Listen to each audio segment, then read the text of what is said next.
할렐루야. 모든 염려 주께 맡기기를 바랍니다.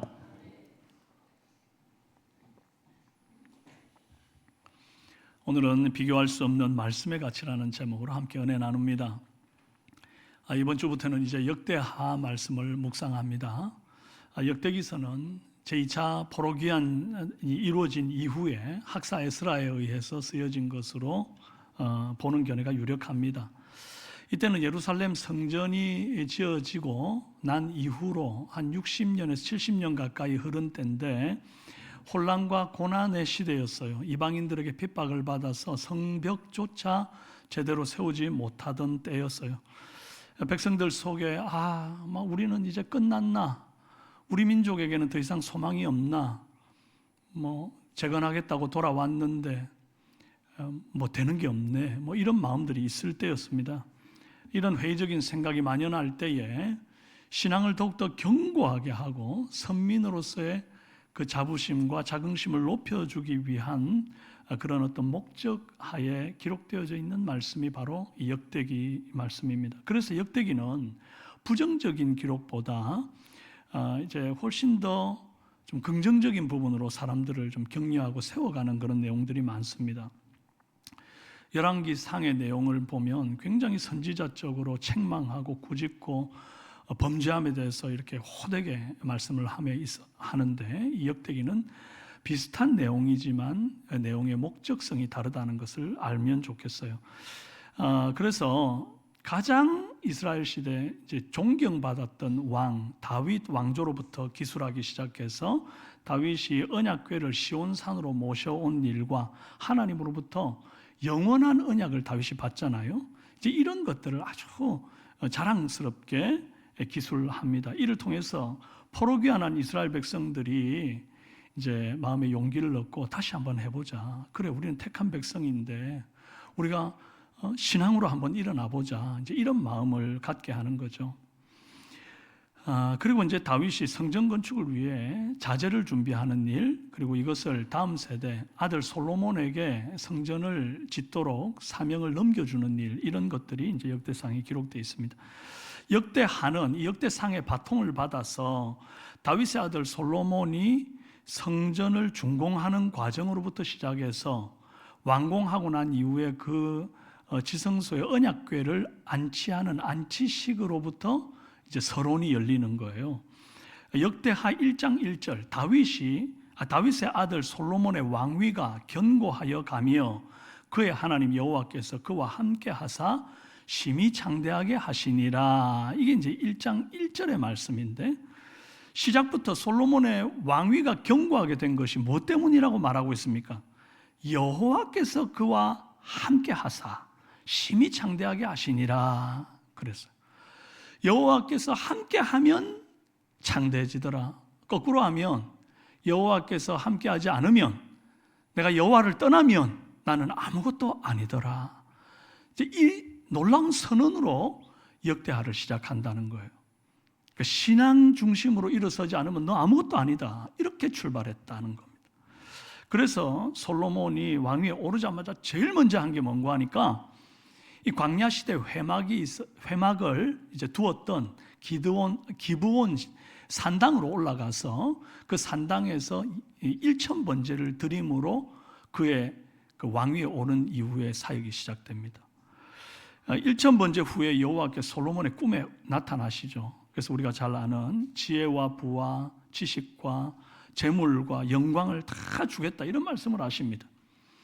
근데 그 다음 이제 역대하 1장 13절에 이에 솔로몬이 기브온 산당 회막 앞에서부터 예루살렘으로 돌아와서 이스라엘을 다스렸더라. 솔로몬이 왕위에 딱 올랐을 때 얼마나 산적한 일들이 많았겠어요. 경제도 세워야 되고 국방도 일으켜야 되고 또 문화나 예술 여러 가지 손댈 게 많았겠지만 그 바쁜 거 다 돌보고 자투리 남는 시간 가지고 기브온 산당에 올라가서 회막 앞에 예배하고 기도했나요? 아니었습니다. 뭐부터 한 겁니까? 하나님부터 만났습니다. 회막 앞에서 예배하고 기도하고 그 다음에 예루살렘으로 돌아와서 이스라엘을 다스렸더라. 이렇게 시작을 한다고요. 여러분, 이 우선순위가 바로 서 있을 때에 그 사람에게 하나님께서 놀라운 복을 주시는데, 아까 주신 말씀처럼 견고하게 하고 심히 창대하게 하시는 줄로 믿습니다. 여러분, 견고함을 원하십니까? 심히 창대함을 원하십니까? 그렇다면 하나님 앞에 먼저 예배하고 기도하는 이 우선순위부터 든든히 세우시는 은혜 있길 바랍니다. 네. 예루살렘으로 돌아온 솔로몬이 이제 가장 먼저 군대를 방비합니다. 이제 병거와 마병을 준비해 가지고 이제 국경 중요한 요소에 배치해 놓고 나라를 안정케 하고 난 다음에, 그 다음에 바로 한 일이 뭔가 하니까 솔로몬 성을 짓고 또 성전을 짓는 일을 합니다. 막 건축하는데 적들이 쳐들어오면 감당을 못 하잖아요. 그러니까 딱 군사적으로 방비해 놓고 그 다음에 성 짓고 성전 짓고 이렇게 하는 거예요. 솔로몬이 건축한 여호와의 성전을 이제 우리가 쉽게 부를 때 솔로몬 성전이다 이렇게 말하거든요. 그런데 이 성전은 다윗이 자재를 준비하고 설계도까지 다 준비해 놓고 솔로몬이 건축만 합니다. 역대상 28장 11절, 다윗이 성전의 복도와 그 집들과 그 곳간과 다락과 골방과 속죄소의 설계도를 그의 아들 솔로몬에게 주고, 또 그가 영감으로 받은 모든 것, 곧 여호와의 성전의 뜰과 사면의 모든 방과 하나님의 성전 곳간과 성물 곳간의 설계도를 주고.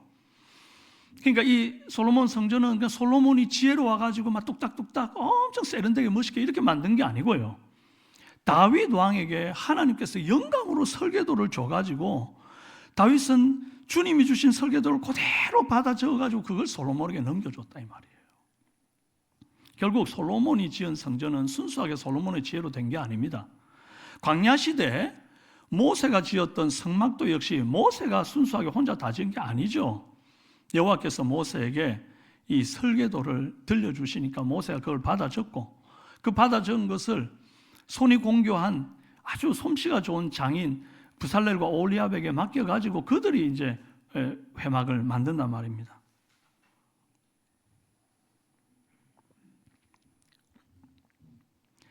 죄송합니다. 입이 붙어가지고.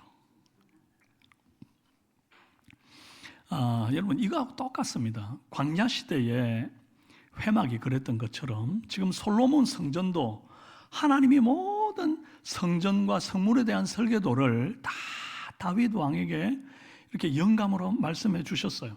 그리고 그것을 다윗이 받아 적은 뒤에 솔로몬에게 넘겨주고 솔로몬은 장인들에게 또 넘겨줬습니다. 결국 이 성전은 누가 만든 겁니까? 하나님이 다윗에게 영감을 주셔서 설계도를 쓰게 하고, 하나님이 솔로몬에게 지혜를 주셔서 그 설계도를 이해하게 하고, 하나님이 장인들에게 은사를 주셔서 그 복잡한 설계도대로 제대로 만들게 하셨습니다. 누가 하신 거예요? 하나님이 사람을 통하여 일하신단 말입니다.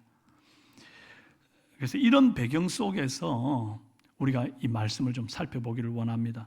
오늘 본문은 이 완성된 성전 안에 언약궤를 안치하는 안치식을 거행하는 기록의 말씀이에요. 저는 왜 오늘 주일 설교 본문으로 이 말씀을 택했는고 하니, 여러분, 반지에서 다이아 반지가 있다고 하는데 그 반지의 제일 중요한 부분, 제일 값비싼 부분이 어디예요? 어렵습니까?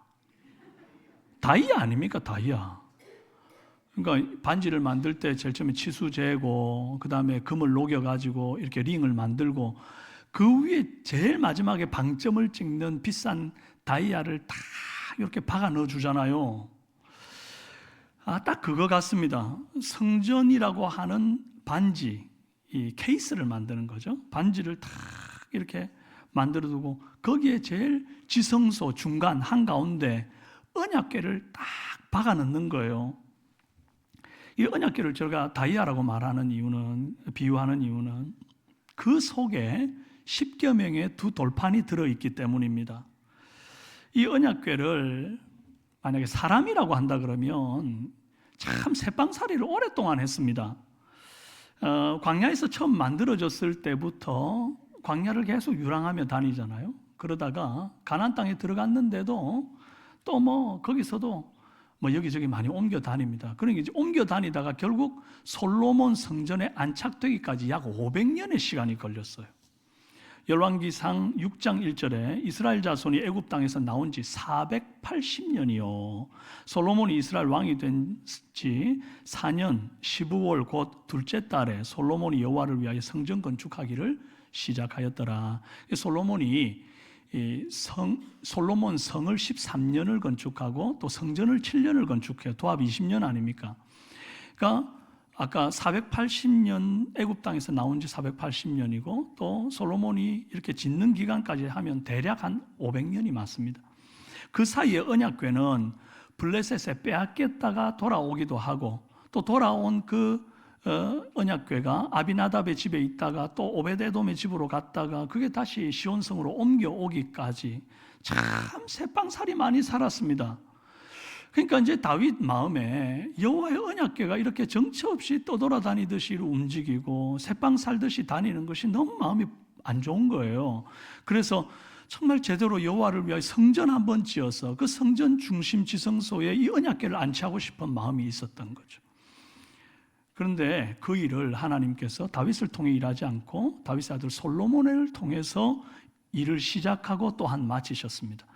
본문 1절에 솔로몬이 여호와의 전을 위하여 만드는 모든 일을 마친지라.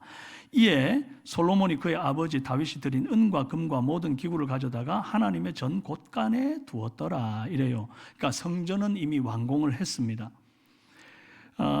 솔로몬이 성전 지을 때 다윗이 준비한 자재, 아버지 다윗이 준비한 자재로 지었거든요. 물론 거기에다가 또 솔로몬이 더 보탰지만 금, 은, 노, 철, 백향목 헤아릴 수 없이 어마어마하게 많은 양을 다윗이 준비해 뒀거든요. 그걸로 이제 성전을 다 짓고 나니까 완공을 했는데도 남은 겁니다, 자재가. 남은 걸 어떻게 했는가? 그 남은 것으로 국고에다가 환수해 가지고 국가 예산 다른 곳에 필요한데 땡겨 썼나요? 아닙니다. 그걸 또 고생했던 인부들한테 보너스를 주고 그다음에 백성들하고 잔치를 해가지고 털어먹고 끝냈나요? 아닙니다. 이것을 다 성전 곳간, 하나님의 성전 곳간 안에 두었다 이렇게 얘기합니다. 여러분 너무 이게 잘한 선택이라고 저는 보는 거예요. 그게 맞죠. 왜냐하니까 이것은 다윗이 하나님 앞에 성전 짓기를 바라면서 목적 헌금으로 드린 거였거든요. 그런데 그걸 다른 용도로 쓴다거나 하면 안 되는 거죠. 그런 거로 이것은 하나님의 성전 안에다가 보관하여 두었다가 이후에 이제 성전을 수리하거나 보수하는 이 메인터넌스 비용을 위해서 남겨두었다는 거예요. 이게 참 잘한 일입니다. 자, 이제 성전을 다 짓고 나니까 드디어 성전 공사의 방점을 짓는 언약궤를 지성소 그룹 날개 아래 갖다 두는 이 안치식을 해야 될 것 아닙니까? 그래서 다윗성에 거기 이제 장막을 하나 두고 거기에 안치되어 있던 이 언약궤를 다시 가져다가 이 솔로몬이 새로 지은 성전에다가 옮겨두는 일을 합니다. 2절에 이에 솔로몬이 여호와의 언약궤를 다윗성 곧 시온성에서부터 메어 올리고자 하여 그래요. 예전에 다윗이 왕이 되고 난 다음에 그 블레셋에 빼앗겼던 법궤가 다시 돌아와 가지고 기럇 여아림에 있을 때 그걸 가지고 올라오는 일을 하잖아요. 근데 기럇 여아림에서 예루살렘 그 다윗성까지 옮겨오는 거리가 약 14km 정도 됩니다. 거기에 반해서 이제 다윗 성에서 솔로몬이 새로 지은 성전까지 옮기는 거리는 굉장히 짧은 거리였어요. 새로 지은 솔로몬 성과 성전은 이 기존에 있던 다윗성 북쪽으로 평범한 어른걸음으로 한 10분 거리의 모리아산에 지어져 있었습니다. 사진 하나 보여주십시오. 여러분이 보시는 이 왼쪽 편 아래에 보면 오빌이라고 하는 그 지명이 보이지요. 오벨.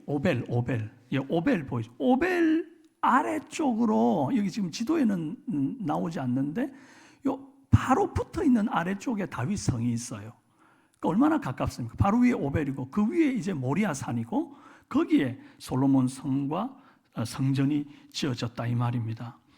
그러니까 아주 가까워요. 그러면 이제 여기 본문에 언약궤를 다윗성 곧 시온에서부터 메어 올리고자 하여 그랬잖아요. 다윗성 곧 시온에서 이러니까 뭐가 다윗성이고 뭐가 시온성인가? 이게 이제 또 혼란스러울 수가 있어서 용어 정리를 좀 하고 넘어가고 싶습니다. 다윗이 가나안에 이제 여부스 족속들을 몰아내고 그 여부스 족속들이 이제 지어놓고 요새로 지어놓고 살던 성, 그 성을 빼앗아서 다윗 성이라 이름 짓고 시온 성이라 이름 짓습니다. 이 시온 성에 이제 다른 이름이 이제 살다 보니까 사람들이 이름을 붙이죠. 다윗 성이라고도 부르고 예루살렘 성이라고도 불렀어요. 다 같은 말인 거죠. 이제 그러다가 이제 솔로몬이 아까 보신 바와 같이 다윗성 위쪽 모리아산 봉우리까지 이 성곽을 확정시키면서 성전을 지었기 때문에 솔로몬 시대 이후로부터는 다윗성, 예루살렘성, 솔로몬성, 솔로몬 성전 다 포함해서 확장된 하나의 시온성이라고 불러요. 이제 정리되셨죠? 네.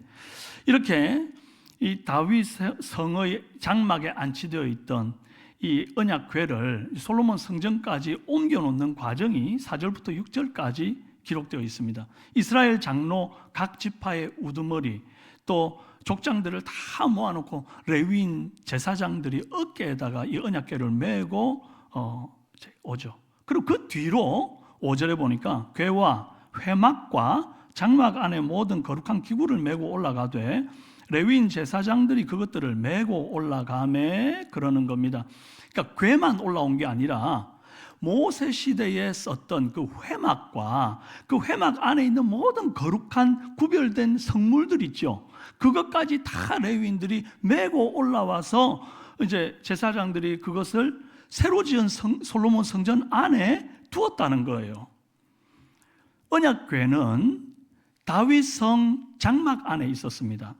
그리고 광야 시대 그 회막과 성물들은 아까 솔로몬이 1천 번제를 드렸던 기브온 산당에 두었던 거예요. 그러니까 다른 곳에서 다 이걸 가지고 와가지고 딱 이렇게 성전 안으로 들여놓는 거죠. 그런데 여러분 솔로몬 성전은 모세의 회막, 그 과거 광야 시대 회막과는 비교할 수 없이 견고하고 웅장하고 막 의리번쩍하고 아주 세련됨이 너무너무 좋은 거거든요. 없는 게 없이 다 만들어뒀어요. 이미 물두멍, 번제단, 향단, 등대, 등잔 없는 게 없이 다 새로 다 만들어져 있어요. 하나님께서 다윗에게 새로 준 설계대로 더 멋있게, 더 크게. 그러면 이전 광야에서 쓰던 그 한물간 구닥다리 회막 그 성물들은 다 그냥 버려버리면 안 됩니까? 마치 우리가 새 차 살 때 중고차 폐차장에다 버려버리듯이 그렇게 하면 안 되느냐고요. 안 됩니다. 여호와께 이미 바쳐진 성물이기 때문에 거룩하게 구별된 물건이기 때문에 그것을 성전 안에 보관해 둠이 옳다입니다. 낡았어도. 여러분 이처럼 교회 안에 물건도 사람도 이게 새 물건 새 사람이 자꾸 들어오죠. 그렇다고 해서 한물간 물건, 한물간 사람이라고 그 사람 이렇게 버려도 되는 겁니까? 홀대도 되는 겁니까? 그렇지 않다는 거예요. 새신자 귀합니다. 그 다음 세대 소중하죠. 그러나 헌신자는요. 우리가 다 헌신자 아닙니까? 헌신자라는 게 낡았다가 아니라 하나님 앞에 헌신된 성숙한 헌신자 아닙니까? 여러분 헌신자는 처음부터 헌신자였나요? 우리도 처음에는 새신자 아니었습니까? 은퇴하신 우리 집사님, 장로님, 권사님들 은퇴했다고 이제는 구닥다리입니까? 아닙니다. 여러분이 처음에는 블링블링 빛나던 새신자였던 때가 있었다는 거예요. 여러분 그 하나님의 나라 교회 공동체는 옛것과 새것이 함께 어우러져서 조화를 이루는 곳이어야 합니다. 그래서 낡았다고 버려야 되는 게 아니라 함께 새로 지은 성전 안에서 조화를 이루고 또 공유하며 살아가는 아름다운 공동체가 몸된 교회 공동체인 줄로 믿으시기를 바랍니다.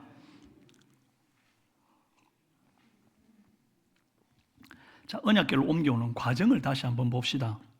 레위인들은 언약궤와 성물을 어깨에 메고 가고 솔로몬 왕과 회중은 그 앞에서 양과 소로 막 제사를 드리면서 그렇게 올라갑니다. 이거 어디서 많이 본 그림 아닙니까?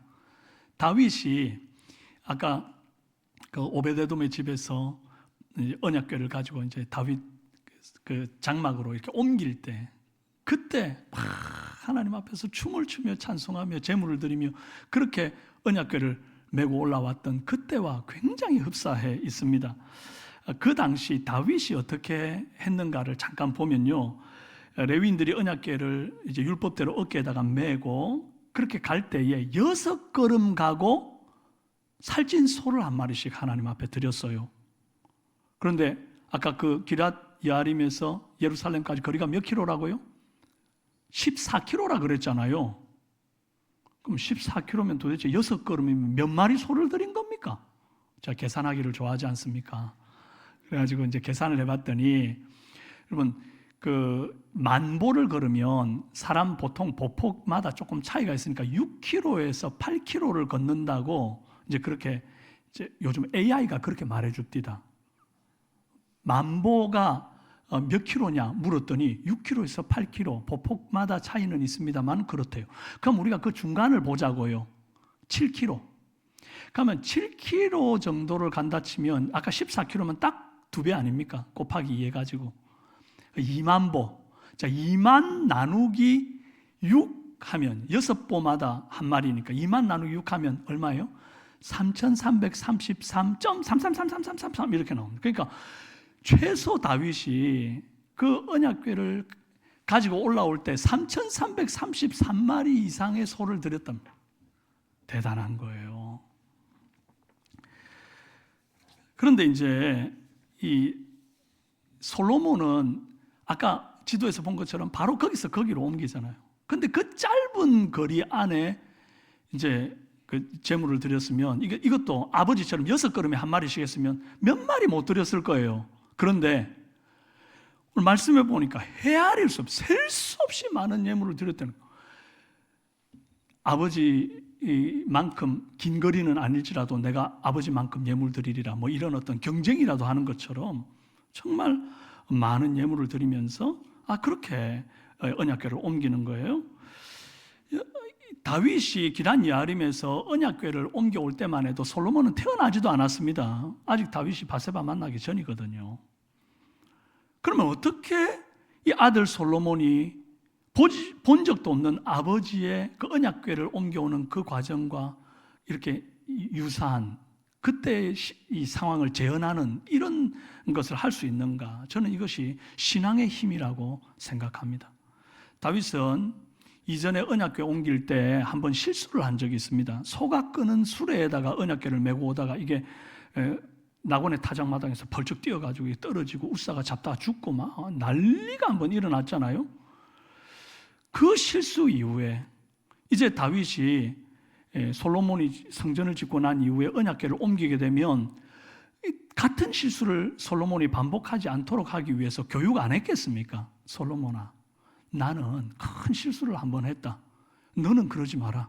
너는 절대 아무리 새 수레라도 그런 거 수레에다가 언약궤 메고 가면 안 된다. 반드시 레위 제사장의 어깨에 메라. 이런 걸 알려줬겠죠. 나는 6걸음에 한 마리씩 소 드렸는데 너는 내보다 더 해라. 막 이러면서. 그래서 솔로몬이요, 성경에 기록된 율법의 말씀대로 딱 레위인의 어깨에 메가지고 한 번에 딱 올라갑니다. 그리고 다윗에게 배운 대로 그렇게 했단 말이에요. 여러분, 우리도 내 마음대로 신앙생활할 게 아니라 말씀에 기록된 대로 신앙생활하고 우리 믿음의 선배들을 통해서 배운 대로 신앙생활하기를 바랍니다. 그러면 하나님으로부터 혼날 일도 없고 두 번 일 할 일도 없는 줄로 믿습니다. 이렇게 해서 드디어 법궤가 지성소로 모셔졌어요. 7절에 제사장들이 여호와의 언약궤를 그 처소로 메어드렸으니 곧 본전 지성소 그룹들의 날개 아래라. 성전 전체는 석조 건물이었어요. 그러나 그 속에 들어가는 이 자재들은 나무들이 좀 있었습니다. 근데 그 나무들조차 전부 다 금으로 덮었어요. 천정은 잣나무로 만들고 금으로 입혔고 성전 내부는 다 금이. 역대하 3장 8절 또 지성소를 지었으니 성전 넓이대로 길이가 20규빗이요 너비도 20규빗이라 순금 600달란트로 입혔으니 600달란트 감 안 오죠? 얼마만큼의 양인지 금 20톤입니다. 야, 골드바 요만한 거 하나도 엄청난데 금 20톤. 그러면 한 달란트가 요즘 시가로 얼마겠습니까? 이게 50억 정도 된답니다. 1달란트가. 그럼 600달란트면 3조에 해당됩니다. 안 놀라시네요, 아무도. 이렇게 어마어마한 금을 지성소 내벽에다가 싹 다 발라버렸다 이 말이에요. 여러분, 제가 한 가지 여쭙겠습니다. 선물을 할 때 선물 포장 이 박스가 비쌉니까? 박스 안에 들어있는 선물이 비싸야 합니까? 당연히 포장보다는 안에 진짜 중요한 그 선물이 더 안 비싸겠습니까? 그렇다면 이 비싼 3조 원의 금으로 치장한 이 성전 건물 한가운데, 지성소 한가운데에 이 또 언약궤, 정금으로 둘러싼, 조각목으로 만들고 정금으로 둘러싼 궤 안에 그 속에 들어있는 게 진짜 중요한 것 아니겠습니까? 그 안에 뭐 들어있어요? 10절에 이렇게 나옵니다. 함께 읽어봅시다. 시작. 궤 안에는 두 돌판 외에 아무것도 없으니 이것은 이스라엘 자손이 애굽에서 나온 후 여호와께서 그들과 언약을 세우실 때에 모세가 호렙에서 그 안에 넣은 것이더라. 야, 여러분, 도대체 이 언약궤가 얼마나 소중한 거면 포장에 이렇게 공을 들입니까? 물론 성전을 지은 목적이 언약궤 그 법궤 하나 보관하려고 지은 건 아니겠습니다만은 어쨌든 그 성전의 가장 중요한 지성소 그 한가운데 코어에 언약궤가 있고 그 언약궤 속에 들어있는 건 고작 돌판이더라 이거예요. 여러분, 세상 사람들이 들으면 놀랄 일입니다. 웃길 일입니다. 아니, 고작 돌판 2개 넣자고 금으로 싼 궤짝 안에다가 집어넣고 그것을 또 3조 원의 금을 도배한 성전 안에 집어넣어둔다고? 아마 놀랄 일입니다. 그런데 여러분, 저는 여기에 놀라운 영적인 비밀이 있다고 봐요. 여호와께서 직접 새겨주신 말씀이 기록된 돌판은 그냥 돌판이 이미 아닌 거예요. 단순한 돌이 아닙니다. 이게 엄청난 거예요. 말씀이 새겨지니까 돌이 금보다 귀해지는 겁니다. 아멘이십니까? 그래서 말씀이 새겨진 돌을 금궤짝에 넣어 금으로 만든 건물에 보관하더라는 거예요. 이걸 우리 성도들에게 한번 적용해 봅시다. 고린도후서 3장 3절 너희는 우리로 말미암아 나타난 그리스도의 편지니 이는 먹으로 쓴 것이 아니요 오직 살아계신 하나님의 영으로 쓴 것이며 또 돌판에 쓴 것이 아니요 오직 어디에? 육의 마음판에 쓴 것이라. 돌판에 쓴 게 아니라 육의 마음판에 쓴 것이라. 여러분, 타락한 죄인, 돌 같은 내 마음에 하나님의 말씀이 없으면 나는 그냥 불과 유황으로 타는 못에 던져질 지옥 불쏘시개 같은 존재예요. 아무것도 아니에요. 그런데 그런 아무것도 아닌 내 돌 같은 마음판에 로고스, 생명이신 말씀이 새겨지니까 내가 왕관의 보석 같은 존재로 거듭나버리는 거예요. 새 피조물로 존재의 격상이 일어나는 거예요. 그래가지고 내가 그 새 예루살렘, 정금으로 된 성전보다 더 보배로운 새 예루살렘 그 한가운데에서 살게 된 존재가 되었다 이 말이에요. 할렐루야. 이 가치롭고 귀한 말씀, 이 소중한 말씀을 우리 육의 신비 마음판에 꼭꼭 새겨놓고, 그래서 여러분 성전된 몸의 지성소에 이 언약궤 속에 말씀이 새겨져 있는 저와 여러분 다 되시기를 주님의 이름으로 축원합니다.